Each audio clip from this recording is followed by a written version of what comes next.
But I'm going to do various demos of the MAST web application. There'll be searches in a few different flavors.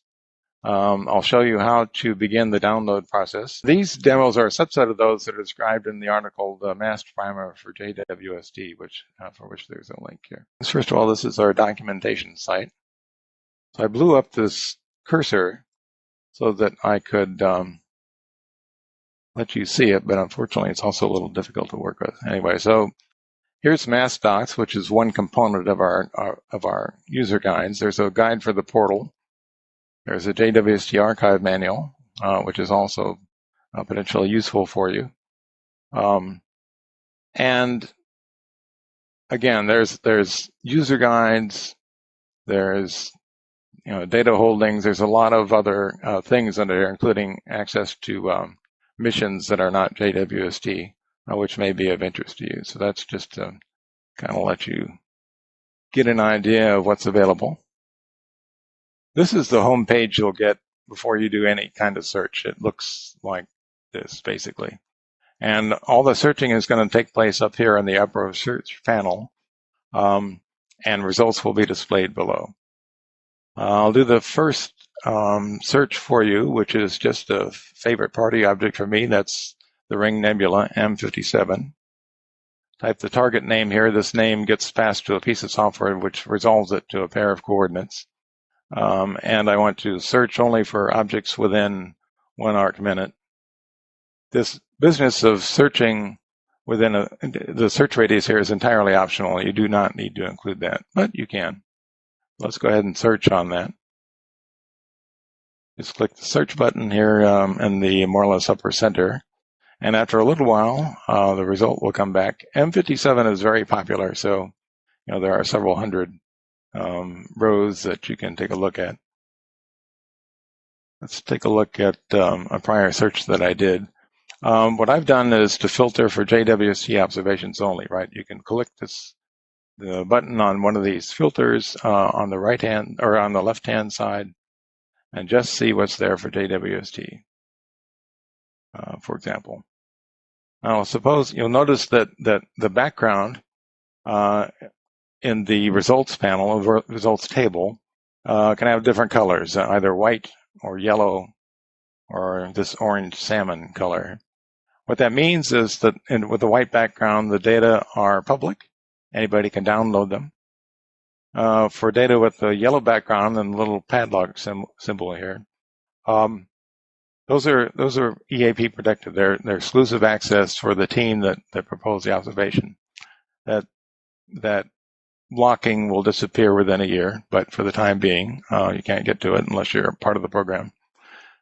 What's interesting down here is in the salmon color is that these are JWST observations that have been approved and they're planned, but they've not yet been executed on the spacecraft. So you can actually see observations that are going to take place, but have not yet. So you can't really get data from these programs until, of course, the observation takes place. I guess that makes sense. But at least you can get a sense of what the observation will be, the mission, the provenance name, and so on. By the way, there are a lot of columns here. And, if you just click edit columns, you can actually focus on the ones that are of interest to you. So waveband, for instance, is not very interesting. Target classification, so on and so forth. So, and you may or may not want to hear about the release date. So those can be edited. And you'll see there, well, it's hard to see here, but you can actually decrease or increase the number of columns. So suppose that you're interested in this observation here. I'm going to show you. So this is a lot of observations. Oh dear, this seems to be. Right. So what we really want is JWST observations, and each of these little footprints corresponds to an entry in the results table. So if you select one of the observations, you notice one of the footprints turned white. So in fact, that's the observation that you would be getting were you to download these data. So that's a handy thing to know. The other thing that's useful here is that, in fact, the background is a sky survey. It's a digital sky survey. But since it's a northern object, you can actually select pan stars, for example, And that gives you a somewhat more interesting looking piece of sky. It's higher resolution and more colors. Put that out of the way for a moment. All right. There are various other things you can do here. For example, focus astro view on these coordinates. So it'll take you right to where that object is here. All right. Now then, suppose these data are exclusive access and I want them, but I can't have them yet. What do I do? Well, one thing you can do is create a subscription to the data. And you get a notification type, which is either email or a notice in the portal. The frequency is fast. I don't know why you'd pick anything but fast. It already knows that it's a JWST emission. So one of the options here is public. So once these data become public, if you subscribe, you can get a notification. Right? So you save that. And now, the moment these data become public, you'll get an email. So if you're interested scientifically in the data but can't get to it yet, you can always just wait. You can do that for programs even that have not yet executed. So that's a handy piece of advice there. Okay, so we've done one search, and you've seen how that works. Let's do an advanced search. Advanced search is a link. It says advanced search up here in the top center. Click that. Okay. So I've sort of pre-filled this, but notice that there are lots and lots of options here on the left-hand side. Those are filter boxes. If you click the box, the actual corresponding filter dialog will show up here, observation type. For example, what I've done is to say, okay, let's search for an object name or position. And I've selected the mission as JWST. How did I do that? I can just start typing JWST, and here it is, right? But it seems to have got rid of that. There we go. That's actually a good piece of advice. If you really only want JWST data, I recommend selecting the mission because that gives an index search into the database, which is faster. So this is analogous to the search we just did with the object position keyword, except you have a choice of other things like instrument, particular filters, target name, and so on. So we click search up on the upper left. Right, so there are lots of options to select here. Suppose we just want MIRI for the instrument. Now it will just show you the subset that are MIRI observations. So again, you can select, and I'll show you how to download here in just a moment. All right, let's get rid of that. Let me show you one thing here, which is I'm going to select this box. What I'm going to do is put the observation in the download basket, right? So here's our download basket icon here up in the upper a little bit to the right. We'll collect we'll do that. And in a moment it'll retrieve. So what we've done, we've got observations, big O observations. And what we want to do is take a look at the products that lie underneath that observation. Notice, first of all, up here it's saying it's displaying 4 of almost 5,100 files, right? I'm guessing you probably don't want 5,100 files.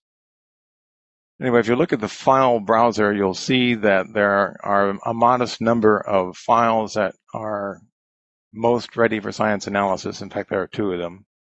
The 3D extraction and the 1D extraction for the spectrum, and a few ancillary files. However, if you want all the files, how do you get them? Well, you go over here to the minimum recommended products list, uncheck that box. Ooh, now there's a lot more, right? This is what we had before. And all the parent products, the things, lower level products that were used to produce the high level product, are also now listed. And why are there so many files? Well, a lot of these have the little GS-something in it. This is GuideStar Fine Guide, the GuideStar acquisition. You'll notice, and those are all auxiliary files. So you notice that like almost 4,300 of them are GuideStar. I would not want that if I were you, at least unless the observation went wonky somehow. So I would just select science products and info here on the left, and suddenly it's much more manageable. That's like 484 files. There are other possible selections. You can select the individual file suffix. Each of these things corresponds to a certain semantic type. This uncal thing is a level 1B file. And the uncal file is what you want if you want to reprocess data on your own machine. Anyway, so I make a selection. Click one object here, which is just a very small file. Now you'll see these buttons here on the upper right actually illuminate. Click download. It's one of the options. You have a choice of zip, tar, compressed tar, or a curl script, which I think I talked about before, and click download. And after a short while, that should actually begin. This dialog, by the way, if you have not enabled pop-ups from MAST, that dialog you will not see. And you'll write to the help desk and say, why is that? Anyway, so that's how you do the download. All right. Let's search by proposal ID. I'm going to get rid of all the files in the download basket just to show you how to do that. There's a little bucket here that you can click. Search by proposal ID. If you have an active JWST program, or you're just interested in programs by proposal number, you can simply enter the proposal number. In fact, you can give a list of them, right? 15106 is the other one. Hit search, and off you go. You'll see an awful lot of planned observations. I've actually done this once before. Why don't I? Oh, so the thing I did was to take a look at the target name. It turns out that these two programs have in common observations of one particular object, but you'll notice that it's spelled a little differently in each of the proposals. All are listed here. So if you downselect like that, now I've got planned and also executed observations, or some are proprietary for JWST and HST for a common target. So if you had the right privilege, you could download them all, or you can select just the public and download those. That's program search. Let's see. One last thing I want to show you here is the search by keyword. That's down here. We're going to be searching for nearest. You select the instrument here, select any of the instruments. Nearest is what we want for doing an advanced search. This is one where you'll be searching for time series observations of transiting planets. And so the categories you want perhaps are commissioning, COM, and early release science, that's ERS. Those data are all going to be public. You'll also want the, you sort of have to just know this, but the nearest SOS is single object slitless spectra. That's how nearest takes its time series spectra. And you want the TSO visit to be true. You click that box. And so if you search on that, there are 98 results there. And voila. Now note that you've got a lot of files there, 98 files.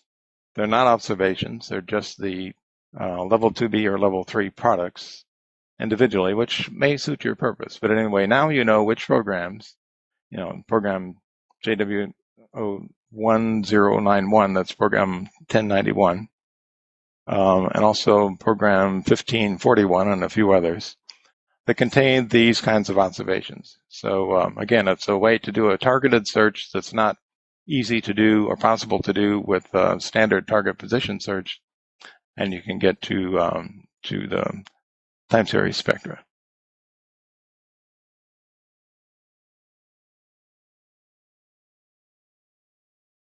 Results page from a search of the archive, and we have some JWST data in front of us. And under the actions menu, which is here in the center, really on the left side of the results table, you'll see a funny little icon there. It says visualize this product in JDA-Viz. So you have a couple of options, but if you pick the default, it will bring up a tool. that allows access to the spectrum. You can see the spectrum down here. You can see it's actually not a simple product, but and so you can see there's emission lines. Otherwise, it's pretty flat. I didn't look carefully at the particular target I was going to show you here. It's impromptu. But you can pan and zoom and do other various things, bits of analysis. JDAvis is actually a product that's produced by another branch in our division, the Data Analysis Tools branch. And this is a standalone application. You can download it on your machine, but it's also embeddable into a Jupyter notebook, or as it turns out, also into MAST. So I encourage you to explore that at your leisure if you're interested in looking at spectral products. And